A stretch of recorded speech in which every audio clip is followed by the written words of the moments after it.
graveyard bloke here. Can you see that wind?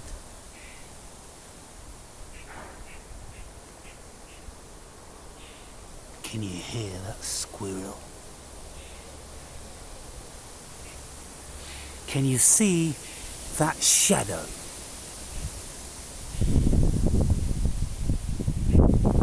Can you hear the leaves rustling?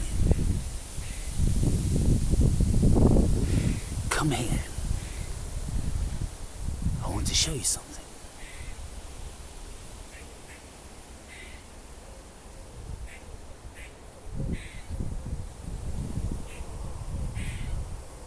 Can you see that lonely cross? Can you see it?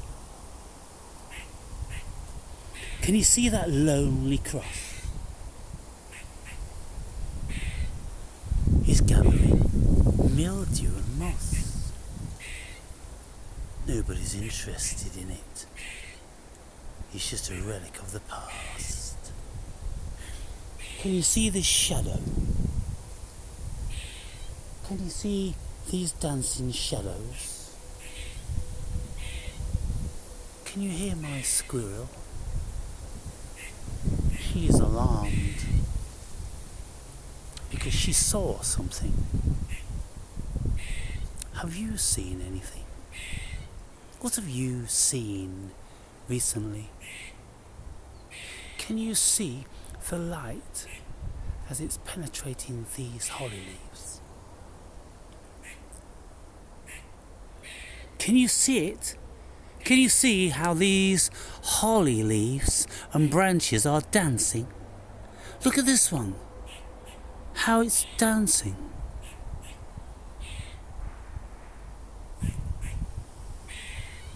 Look at these forgotten effigies of bygone years. Nobody cares anymore. Nobody's here to care.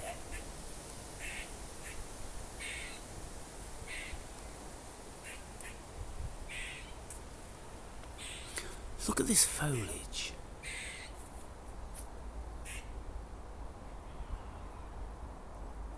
Look at the light being scattered, reflected and absorbed. Look at the face in that tree. Can you see the face in that tree? He looks like an ape. Can you see the faces in things, people? Everywhere you look, there's faces, you know. You've got to be a seer to see them. But there he is.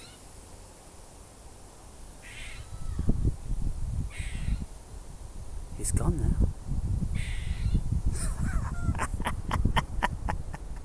It's gone now. Rewind it. Go back. Can you see that cat? Can you see what my squirrel's crying about? My squirrel is crying about you. You know? What do you want to do?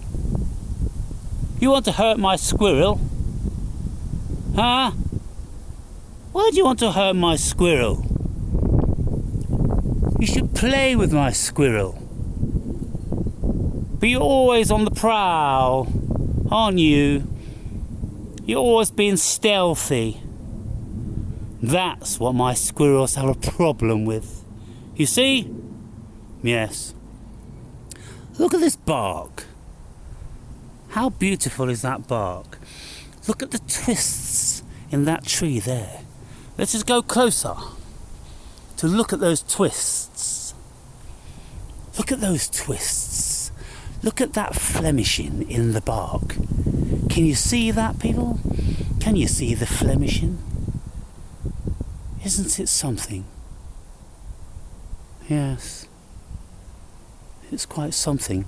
This tree may be a box tree, because box trees have very small leaves like this, which look like a privet hedge.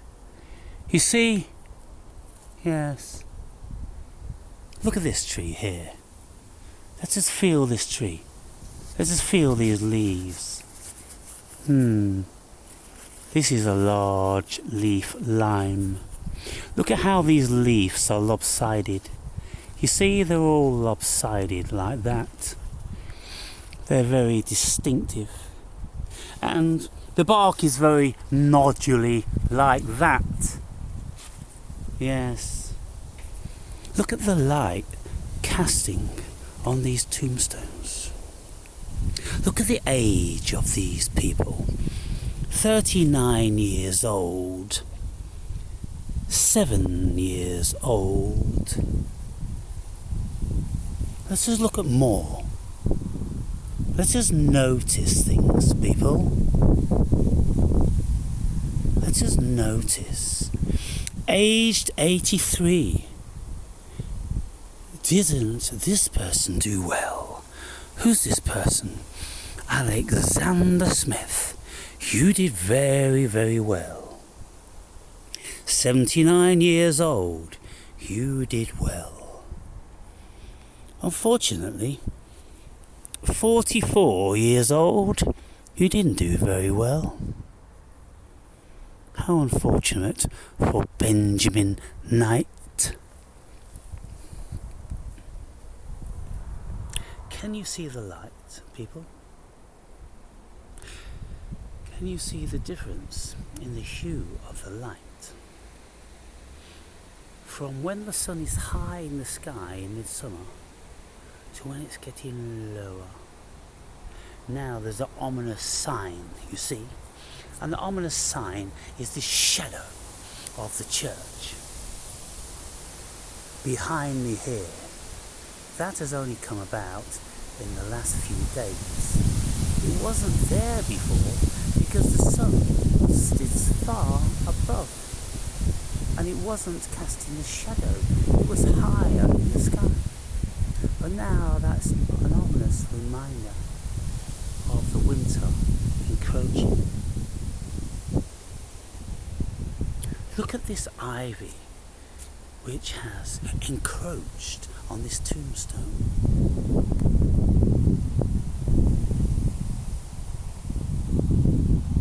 Look at this tombstone here, donning all this beautiful ivy. Who remembers? Who cares? Nobody cares. Nobody remembers. Why should they? What is remembering? Who wants to remember? You know, I wrote about remembering in my book, and I said, why bother remembering? What does remembering mean? How does remembering serve us? Remembering. These are members. We're full of members, aren't we? We remember. We bring ourselves together. But the thing is about memories, they're all fiction. They were fiction when they were created, and they become ever more fictionary the older they become. So what's the point in remembering? Trying to bring back together that which once was, when we didn't even recognise what it was when it was. We didn't. We never recognised what it was when it was, people. And then we think we remember when we don't. We just kid ourselves that we do. So I say, what is the point? There's no point to any memories. I don't care about memories. And in my book I write about memories and how they are completely fictionary.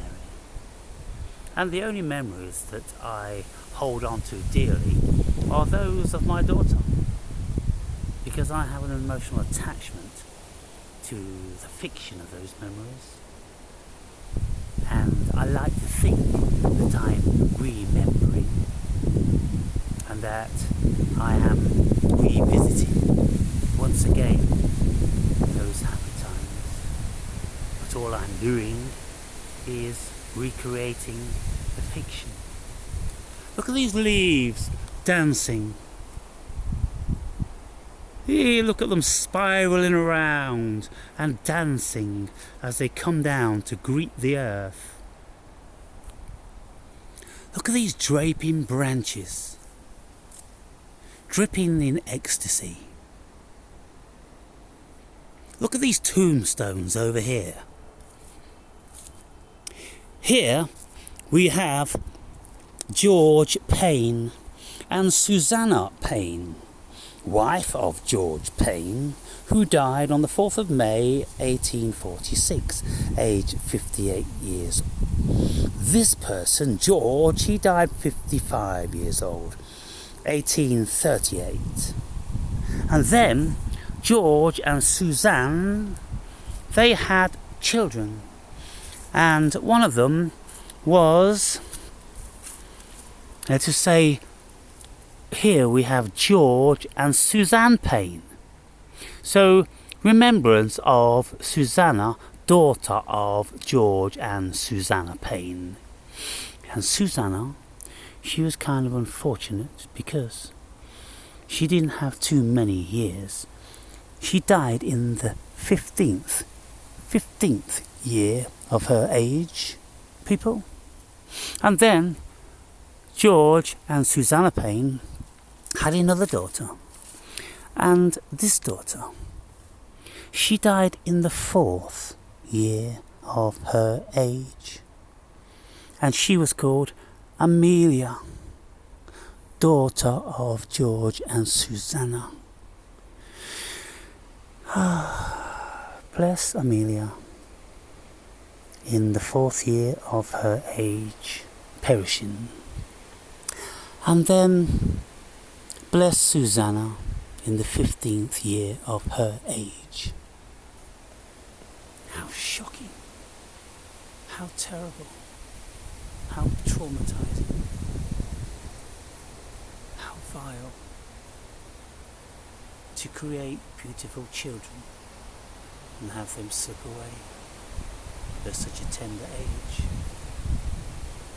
And then they say there's a God.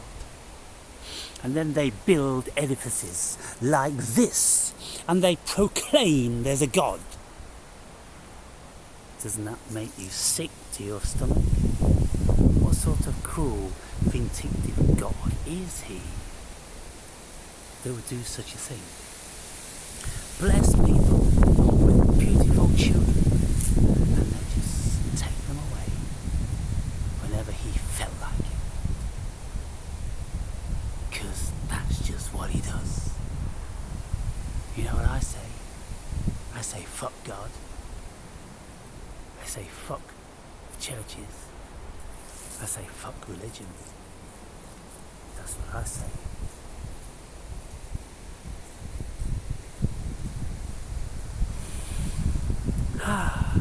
Look at these clouds. Look at this sky.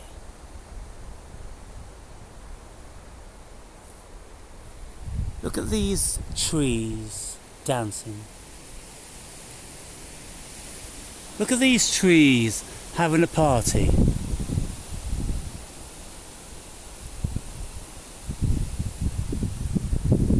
Do they think there's a God? Do they care about God? Or are just they in a state of being?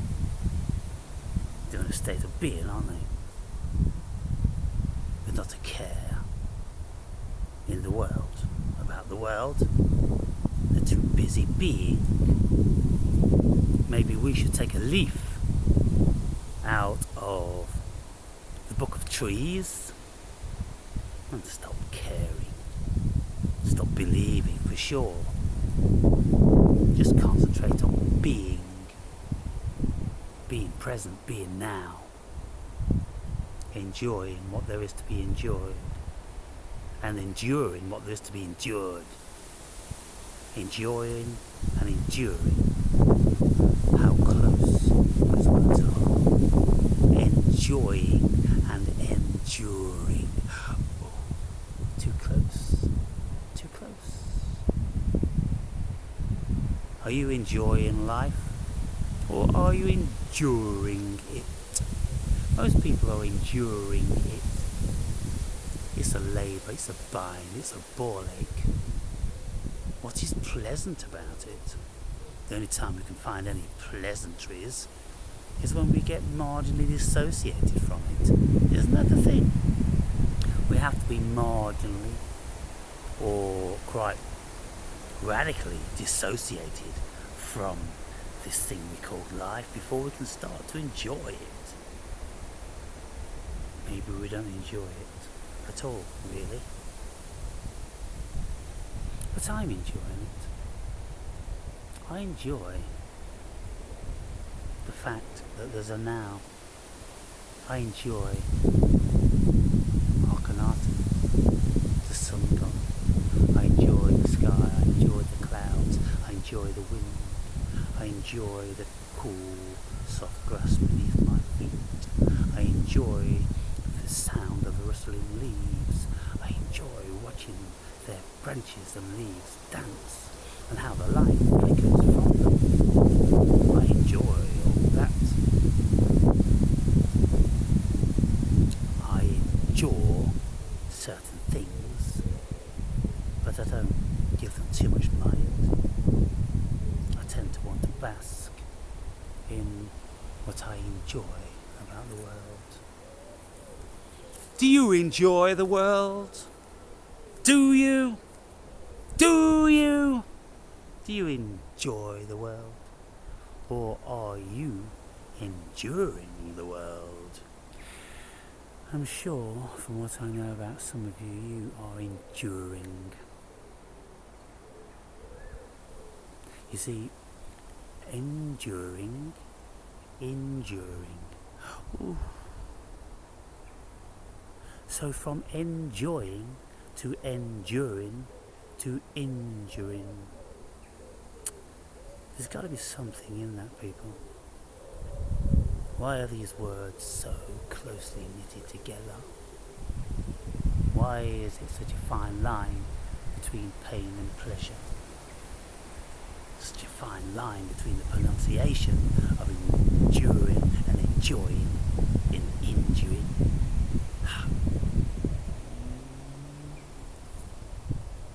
So, I come here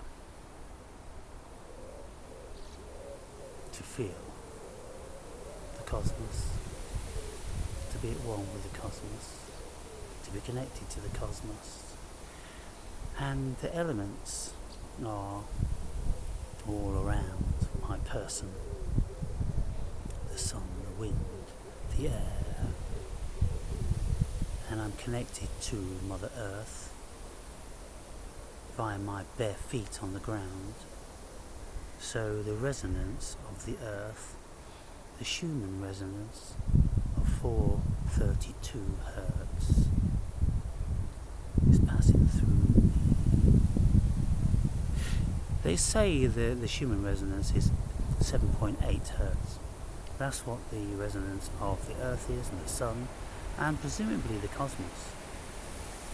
But then you see, if we want to get in touch with the cosmos, we have to get into 432 Hertz. So I'm a bit bewildered about that. If the Earth is 7.8 Hertz, then surely we would want to still our minds to 7.8 Hertz instead of 432 Hertz. Anybody know why that is? Anyway, I'm in ecstasy. The trees are in ecstasy. The sun, the clouds and the sky are in ecstasy. The leaves and the trees and the grass, they're all in ecstasy. Why aren't we all in ecstasy? My squirrel is in ecstasy. All squirrels are in ecstasy. All wild animals are in ecstasy. What is it about the human condition that detaches us from the ecstasy of the cosmos? It's the fiction of the ego. The ego telling us that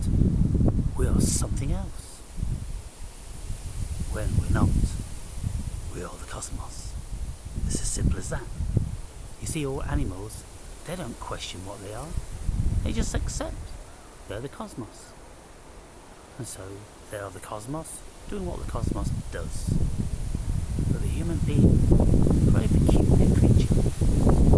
We deny the cosmos. We say, no, we're the human beings, we're all that counts, we're separate, we're different. We're clever.